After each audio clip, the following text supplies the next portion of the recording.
Hi, my name is Fred Kohler and I'm a member of the Solidworks training team. When you use view manipulation tools like zoom, scroll, and rotate on a large assembly, it can get bogged down with a lot of screen refreshes. In this video, I'm going to show you how to use the magnifying glass to zoom, scroll, and even section a large assembly. Let's get started. To start the magnifying glass, hover over the area you want to magnify and press G, or right-click in the graphics area and click Magnified Selection. The round lens magnifies the area beneath it. We can roll the mouse wheel to zoom in or out while remaining aimed at the same area. Rolling the mouse wheel forward zooms out, rolling back zooms in. We can move the cursor to move the magnified area. It will bump against the edge of the circle and then drag it in that direction. Note that pressing Ctrl while dragging with the middle mouse button gives you more control over the scrolling movement. While the magnifying glass is active, we can also rotate the view with the middle mouse button.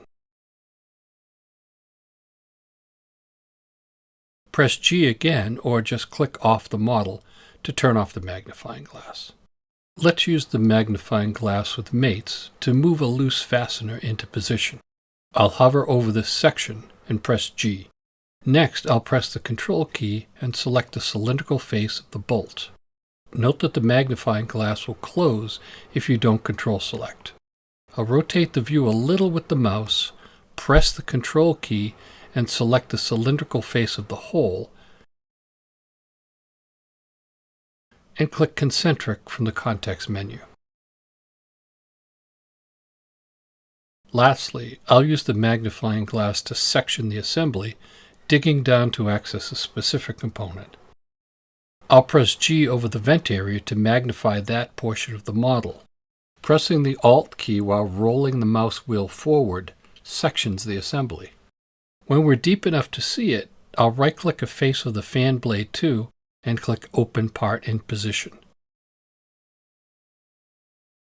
I'll move to the lower left corner and section deeper, exposing the run capacitor with terminals. Thanks for watching. If you found this video helpful, click the link in the description below to access more great content.